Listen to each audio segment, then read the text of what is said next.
वर्णानां मर्थसंघानां रसानां छन्दसामपि मंगलानां च कर्तारौ वन्दे वाणी विनायकौ। मूकं करोति वाचालं पंगुं लंघयते गिरिं यत्कृपात्वमहं वन्दे परमानंदमाधवम्।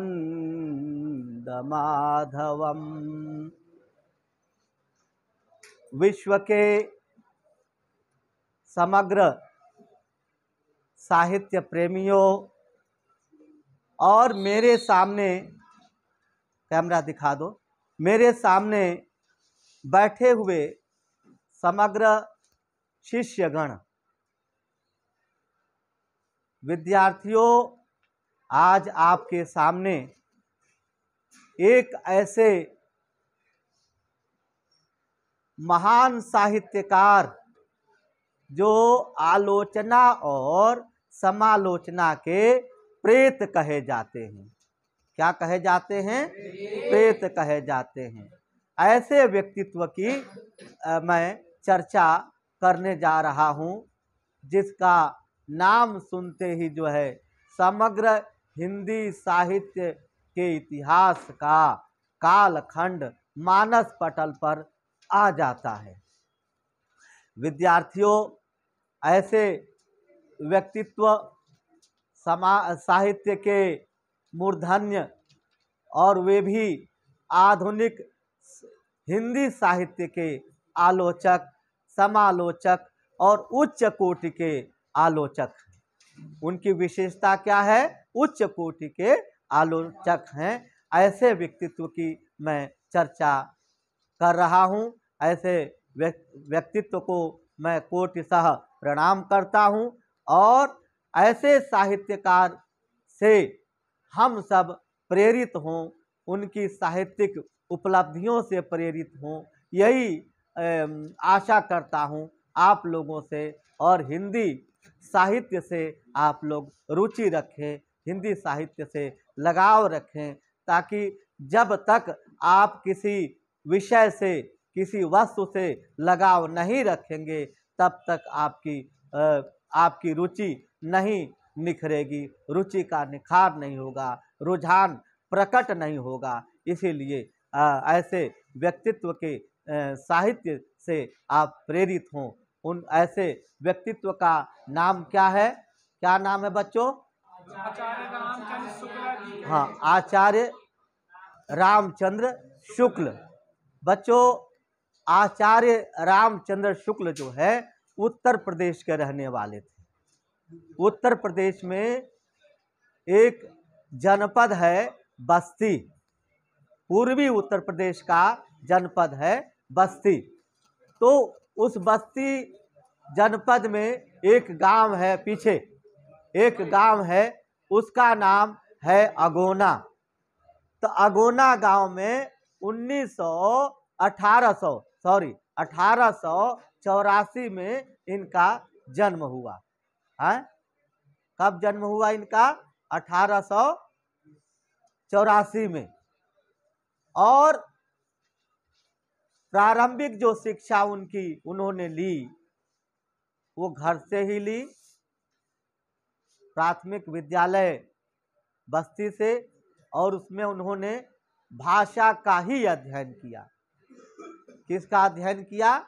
भाषा का ही अध्ययन किया। कौन कौन सी भाषाएं? अंग्रेजी, उर्दू और फारसी। कौन कौन सी भाषाएं थी? अंग्रेजी, उर्दू और फारसी। मैं जब विश्वविद्यालयों में अपना वक्तव्य देता हूँ, व्याख्यान देता हूँ, वहाँ विद्यार्थियों से मैं पूछता नहीं हूँ। वहाँ अनवरत अजस्र धारा में मैं बोलता चला जाता हूँ। लेकिन आपके स्तर पर बात हो रही है और आपके स्तर से बात होती हुई, क्योंकि यह जो मैं बोल रहा हूँ यह समग्र विद्यार्थियों के लिए है, आपके लिए ही नहीं अपितु उच्च कक्षाओं के जो विद्यार्थी हैं वे भी इससे लाभान्वित हों। इसीलिए मैं जो है आपके माध्यम से और आपके स्तर को लेकर के उच्च शिखर तक मैं जाऊंगा और ऊंचाइयों तक मैं बात करूंगा। तो प्रारंभिक शिक्षा इनकी यहीं हुई और उसके बाद आप बनारस आ गए, काशी में आ गए और काशी में इंटरमीडिएट में से पढ़ाई की, इंटरमीडिएट तक। और उससे पहले वो इनके पिता जो थे चंद्रबली शुक्ल, इनके पिता का नाम क्या था? चंद्रबली शुक्ल। श्री चंद्रबली शुक्ल जो है मिर्जापुर में थे, वो मिर्जापुर उत्तर प्रदेश में है मिर्जापुर, तो वहाँ पर थे। अब मिर्जापुर में ही विंध्याचल की देवी हैं, विंध्यवासिनी देवी, वो बहुत प्रसिद्ध है और मिर्जापुर में ही है। वहाँ नवरात्रों में लोग दर्शन के लिए जाते हैं। तो शुक्ल जी के पिताजी कानूनगो थे मिर्जापुर में, वहाँ जो है उन्होंने ये मिशन हाई स्कूल में से पढ़ाई करने के बाद और उसी मिर्जापुर मिशन हाई स्कूल में चित्रकला के अध्यापक रहे, है ना। चित्रकला का अध्यापन किया और कलाओं से भी निपुण थे, संबंधित जितनी भी कलाएं थी उनके भीतर थी, इसीलिए उन्हें उद्भट विद्वान कहा जाता है। और जब 12वीं तक ही पढ़ाई कर पाए, उनको पढ़ने का अवसर मिला विधिवत रूप से, उसके बाद फिर उन्होंने स्वाध्याय किया। स्वाध्याय से कौन कौन सी भाषाओं का अध्ययन किया? उन्होंने स्वाध्याय अपने आप अध्ययन किया, अपने आप अध्ययन करके उन्होंने हिंदी, संस्कृत, बांग्ला, है ना, पाली, प्राकृत, विज्ञान, दर्शन और भाषा विज्ञान सब का अध्ययन किया और इतिहास का अध्ययन किया। इन भाषाओं से का अध्ययन करने के बाद इन्होंने आचार्यत्व की पदवी प्राप्त की और सन 1905 में काशी नागरी प्रचारणी सभा के सह संपादक के पद पर नियुक्त हुए और नियुक्त होने के बाद वे काशी आ गए, बनारस। काशी किसको कहते हैं? बनारस को। बनारस कविता केदारनाथ सिंह जी की है, उसको भी हम पढ़ाएंगे और बनारस की शोभा का वर्णन करेंगे, बनारस के अद्भुत छवि का वर्णन करेंगे। बनारस में आए और यहाँ पर जो है ये हिंदी भाषा के प्राध्यापकीय पद पर विराजमान हुए, हिंदी भाषा के पद पर प्राध्यापक के पद पर कार्य किया। और बाबू श्याम सुंदर दास उस समय विभागाध्यक्ष थे। कौन थे? बाबू श्याम सुंदर दास विभागाध्यक्ष थे। और हाँ, और उनके निधन के उपरांत जो है, उनके मृत्यु के उपरांत ये विभाग के अध्यक्ष बने। आचार्य रामचंद्र शुक्ल जो है विभाग के अध्यक्ष बने और अध्यक्ष विभाग की हिंदी विभाग के की अध्यक्षता की और यहीं पर हिंदी विभाग का अध्यक्ष रहते हुए 1941 में इनकी मृत्यु हो गई, है ना। 1941 में इनकी मृत्यु हो गई यहीं काशी में ही। और काशी जो है वास्तव में इनकी कर्मस्थली रही। काशी काशी जो है मेरी अध्ययन स्थली रही, लेकिन उनका अध्ययन और अध्यापन दोनों कार्य हुए। काशी में इन्होंने अध्ययन भी किया और अध्यापन भी किया, पर मेरी जो है जो स्थली रही वो अध्ययन का क्षेत्र था मेरा। 8 साल काशी में रहा मैं, दुर्गा कुंड में 8 साल तक मैंने अध्ययन किया काशी में। और दुर्गा कुंड श्री हनुमान प्रसाद पोद्दार दृष्टिबाधित विद्यालय है, वो 8वीं तक है विद्यालय, वहीं पर मैंने अध्ययन किया। और BHU जो है बनारस हिंदू यूनिवर्सिटी, जिसको काशी हिंदू विश्वविद्यालय कहा जाता है, मालवीय जी द्वारा स्थापित, उसमें वो बहुत दूर नहीं है, वहां से पास में ही है, मैं जाया करता था। शुक्ल जी ऐसे उद्भट व्यक्तित्व जिनका निधन वहीं हुआ, और उन्होंने हिंदी काशी नागरिक प्रचारणी सभा के सहसंपादक के रूप में उन्होंने कार्यभार संभाला वहां। और किसमें? हिंदी शब्द सागर के निर्माण कार्य, हिंदी शब्द सागर का निर्माण कार्य हो रहा था। उसमें कौन कौन से लोग थे? बाबू गुलाब राय, बाबू श्याम सुंदर दास, नंद दुलारे वाजपेयी, देवकी नंदन खत्री, ये लोग थे। अनेक साहित्यकार थे। तो ये जो है ये सहसंपादक मंडल में थे, सहसंपादक का काम किया। इन्होंने जो कुछ भी लिखा जा रहा था वो उनको देखते थे, उनकी नज़रों से जाता था। शब्दों का निर्माण और नए ढंग से शब्द की किस प्रकार से लिखावट हो, शब्दों का लिखना कैसे होना चाहिए, शब्द को सरल भाषा में कैसे हम लिखें, इस बात के लिए उनको जो है चुना गया, ताकि वो देखें और जो है सुझाव दें। और उस समय बाबू भारतेंदु हरिश्चंद्र को क्यों हम भूलें? आधुनिक काल का जो प्रादुर्भाव हुआ बाबू भारतेंदु हरिश्चंद्र के तत्वाधान में हुआ। आंदोलन भी वहीं उसी समय हुआ हिंदी साहित्य के।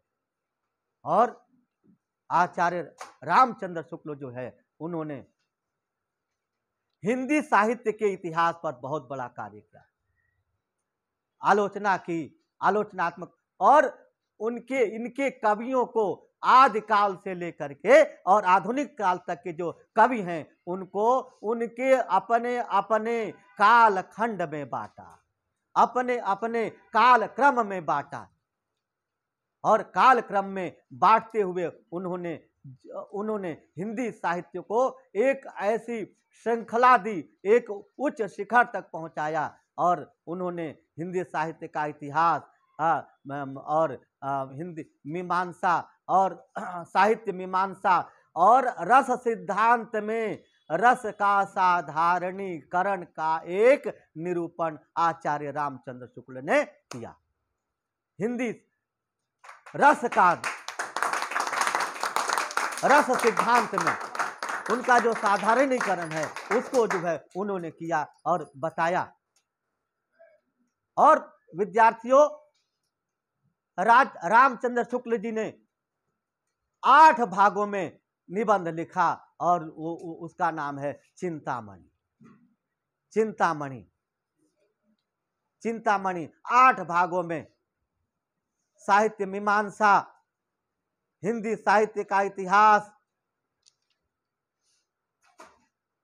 और व्याकरण सब पर जो है, और काव्य शास्त्र का निरूपण इन्होंने किया। इसकी आलोचना की, इनकी आलोचना छपी और आलोचना के माध्यम से समालोचना के देखो, आलोचना समालोचना, जो समीक्षा बराबर नकारात्मक पहलू का वर्णन, उसके साथ साथ सकारात्मक पहलू का वर्णन। जहां साहित्य में गुण हैं वहीं साहित्य में दोष भी है। बराबर पैरेलल उनका वर्णन किया उन्होंने, आचार्य रामचंद्र शुक्ल ने बराबर वर्णन किया। सकारात्मक पहलू को भी लिया और उतना ही स्थान जो है नकारात्मक पहलू को भी दिया। इसको कहते हैं समालोचना या समीक्षा। समेन सम्यक रूपेण इक्षते इति समीक्षा। सम्यक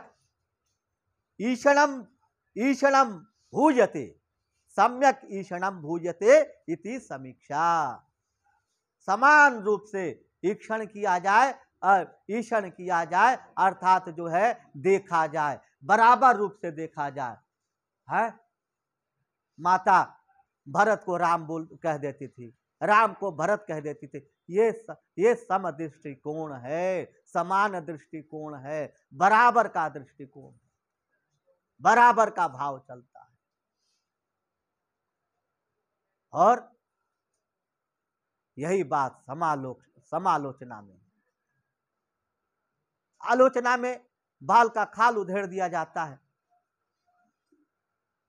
आचार्य रामचंद्र शुक्ल इससे अछूते नहीं रहे। उन्होंने अपने सम्मान के आगे किसी को नहीं चलने, अपना उनका सम्मान था आचार्य रामचंद्र शुक्ल जी का। और उन्होंने हिंदी साहित्य जगत को एक नई दिशा दी, ऊंचाइयां दी। आचार्य रामचंद्र शुक्ल जी ने हिंदी साहित्य में के हर विधाओं में कार्य किया। कविताएं भी लिखी। संस्मरण, जो प्रेम घन की छाया स्मृति जो है एक संस्मरण है, चिंतामणि भाग 1 से लिया गया है। चिंतामणि भाग 1। ये क्या मैं रट के आ रहा हूं? मैं रट्टू तोता नहीं हूं, बालक बच गया जैसा नहीं। चंद्रबली शुक्ल जी का नाम जो है आपकी एनसीईआरटी की किताब में नहीं है कि उनके पिता का नाम था चंद्रबली शुक्ल, है?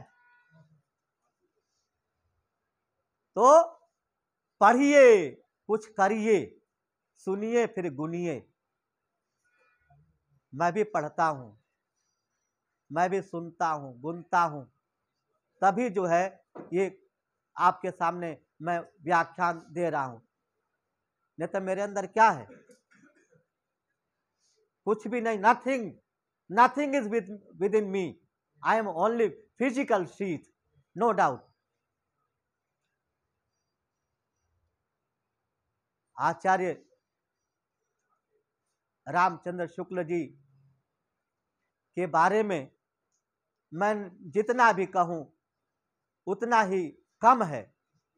और उन्होंने जो कुछ भी साहित्य में देखा और साहित्य के हिंदी साहित्य के जो आयाम हैं, उन आयामों को, हर आयाम को छुआ और हर आयाम पर अपना कार्य किया, उद्यम पूर्वक कार्य किया।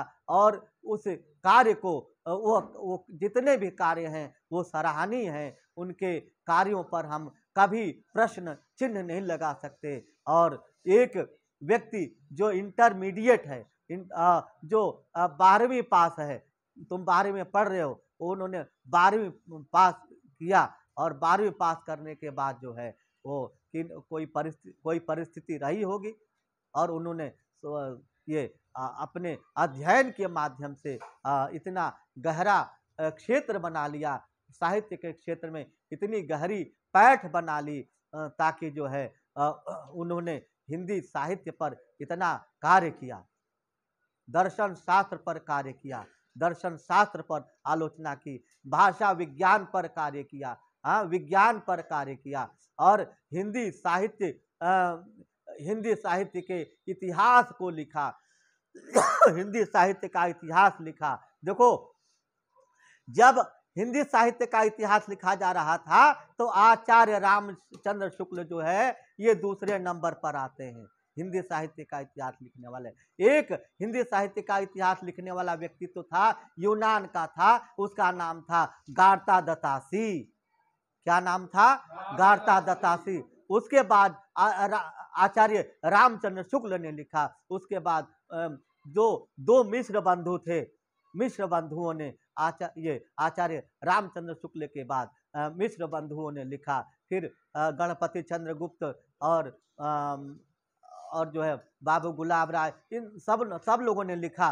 लेकिन आचार्य रामचंद्र शुक्ल जी की हिंदी साहित्य के इतिहास पर जो समीक्षा है, वो समीक्षा जो है द्रष्टव्य होती है। वो समीक्षा कभी भी वो आलोचना कभी अमिट है। वो उस आलोचना में किसी प्रकार का कोई संशोधन नहीं किया जा सकता। और आचार्य रामचंद्र शुक्ल जी ने जो कुछ भी हिंदी साहित्य के लिए किया वो बहुत ही,